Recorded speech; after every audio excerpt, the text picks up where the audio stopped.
Assalamualaikum warahmatullahi wabarakatuh. Perkenalkan, nama saya Ramadhani.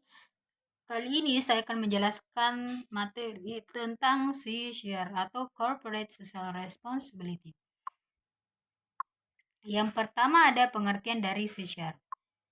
Corporate Social Responsibility merupakan salah satu tindakan nyata yang dilakukan perusahaan yang sesungguhnya, yang memiliki peran dan dampak yang luas bagi perusahaan untuk meningkatkan kesejahteraan lingkungan sekitar maupun di luar perusahaan tersebut. Kemudian ada fungsi dari CSR, yaitu sebagai pelindung dan pembantu perusahaan meminimalkan dampak buruk yang diakibatkan sesuatu yang krisis. Demikian pula ketika perusahaan melakukan kesalahan, masyarakat lebih mudah memahami dan memaafkannya. Kemudian apa tugas dari public relation dalam CSR?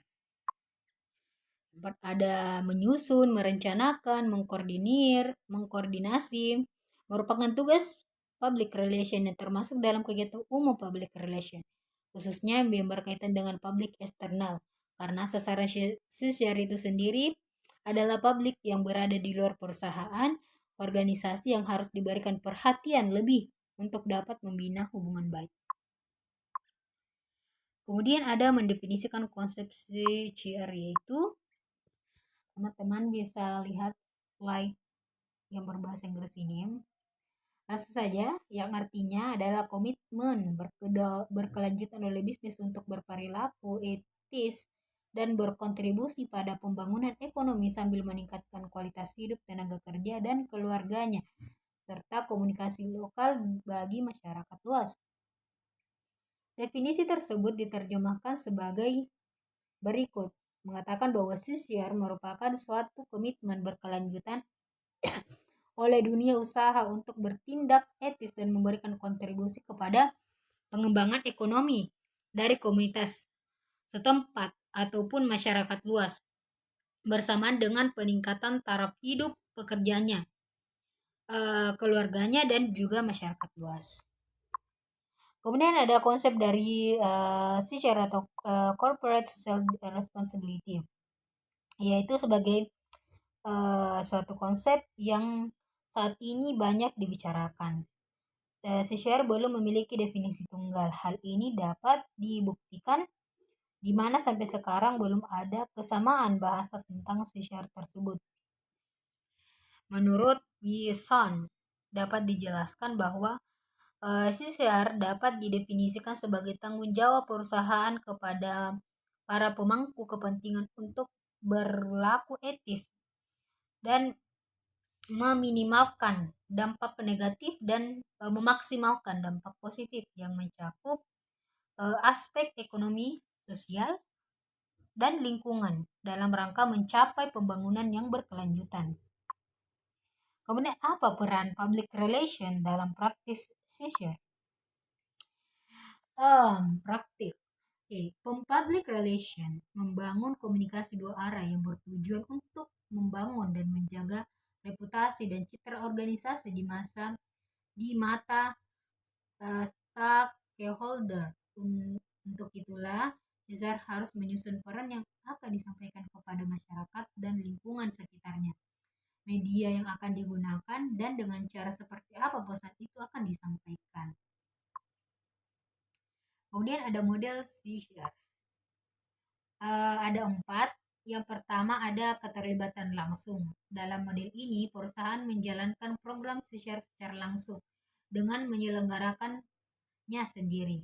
Program CSR dengan menyalurkan langsung bantuan kepada masyarakat. Ada kedua, melalui yayasan, yaitu melakukan adopsi modal diri. Pada model ini yang bisa diterapkan perusahaan di luar negeri. Ketiga, bermitra dengan pihak lain. Dengan melalui kerjasama dengan lembaga sosial dan organisasi non-pemerintah, universitas, dan media massa dalam mengelola dana sampai melakukan kegiatan CSR ini. Terakhir, mendukung atau bergabung dalam suatu konsorsium. Dibandingkan dengan model sebelumnya yang sudah dibahas, pada model ini perusahaan lebih prioritas pada pemberian hibah pembangunan. Kemudian ada tujuan dari CSR, yaitu menciptakan dan memelihara hubungan baik dengan lingkungan sekitar perusahaan dan bekerja sama untuk memberikan yang besar bagi masyarakat sekitar. Kemudian contoh CSR yaitu dari PT PLN Persero. PLN telah berkomitmen menjadikan tenaga listrik sebagai media yang meningkatkan kualitas kehidupan masyarakat, mengupayakan tenaga listrik menjadi pendorong kegiatan ekonomi dan menjalankan kegiatan usaha yang berwawasan lingkungan. PLN sendiri bertekad menyelaraskan pengembangan ketiga aspek dalam penyediaan listrik, yaitu dari aspek ekonomi, sosial, dan lingkungan. Kemudian apa manfaat dari CSR? Ada dua, ada bagi masyarakat dan ada bagi perusahaan. Yang pertama bagi masyarakat yaitu meningkatkan kesejahteraan masyarakat di sekitar lingkungan perusahaan. Kemudian adanya manfaat pendidikan bagi siswa yang kurang mampu. Kemudian meningkatkan pemeliharaan fasilitas umum. Kemudian manfaat bagi perusahaan yaitu meningkatkan citra perusahaan, mengembangkan kerjasama dengan perusahaan lain, memberikan inovasi bagi perusahaan, dan lain sebagainya. Kemudian ada prinsip-prinsip dari CSR. Ada 16 prinsip. Yang pertama ada prioritas perusahaan. Jadi, sebuah perusahaan harus memiliki prioritas tersendiri. Contoh perusahaan yang bekerja di minyak, ya tentunya harus diprioritaskan di bidang minyak.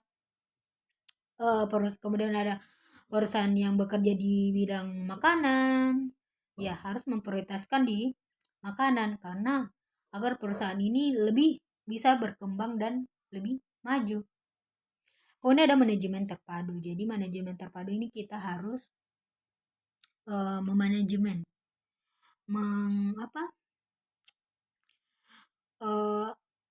kayak manajemen begitu uang deh mungkin ini di sini manajemen agar manajemen terpadu ini terus bisa dilaksanakan agar perusahaan ini bisa terus berkembang.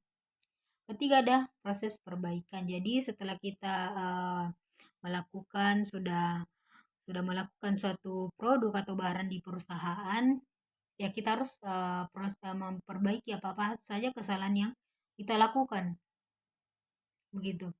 Keempat, pengkajian. Jadi setelah kita melakukan sesuatu, ya kita harus mengkaji apa-apa yang salah, apa-apa saja yang harus diperbaiki, apa-apa saja yang harus dikurangi, agar perusahaan yang kita jalankan ini akan terus berkembang seiring berjalannya waktu. Kemudian ada produk dan jasa. Jadi produk ini kita bisa membuat sesuatu yang unik, yang bagus kepada masyarakat agar masyarakat bisa menyukai produk yang kita lihatkan kepada yang kita kerjakan begitu kepada masyarakat agar masyarakat juga bisa mengenal tentang produk kita. Kemudian jasa-jasa juga kita bisa simpan ke contohnya ke toko-toko dan lain sebagainya. Kemudian ada informasi publik. Jadi kita harus mempublik produk-produk yang sudah kita kerjakan ke internet, contohnya di Instagram, YouTube dan lain sebagainya agar ya itu tadi masyarakat lebih bisa mengenal produk yang kita atau perusahaan yang kita jalankan. Ada fasilitas dan operasi. Contohnya fasilitas harus memadai dalam sebuah perusahaan. Begitu. Kemudian penelitian. Jadi kita harus meneliti, mencari apa-apa saja yang harus kita gunakan atau kita tambahkan dalam produk yang kita jalankan begitu atau perusahaan yang kita bangun agar itu tadi masyarakat tidak bosan dan masyarakat bisa menyukai produk yang kita gunakan. Udah adalah prinsip pencegahan. Jadi kita harus memiliki prinsip-prinsip dalam pencegahan. Contohnya, contoh prinsipnya yaitu ya harus memiliki tekad bahwa perusahaan ini akan terus berkembang. Kita nggak boleh em, kita nggak boleh putus asa.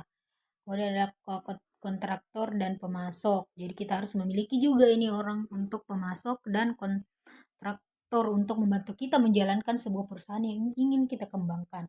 Kemudian siaga menghadapi darurat. Jadi ada juga yang bertugas siaga menghadapi darurat gitu. Jangan sampai contohnya barangnya nggak sampai begitu. Jadi ada orang yang kita hubungi untuk menghadapi situasi yang darurat tersebut. Kemudian transfer best praktis uang mungkin ini deh. Kemudian memberikan sumbangan. Kemudian ada keterbukaan. Jadi kita harus terbuka kepada pelanggan kita. Yang terakhir ada pencapaian dan pelaporan. Jadi kita harus melapor dan pencapaian apa yang kita sudah jalankan selama kita menekuni perusahaan tersebut yang kerja di perusahaan itu tersebut. Oke, sekian dulu dari pemaparan singkat dari saya tentang materi tentang CCR, yaitu corporate corporate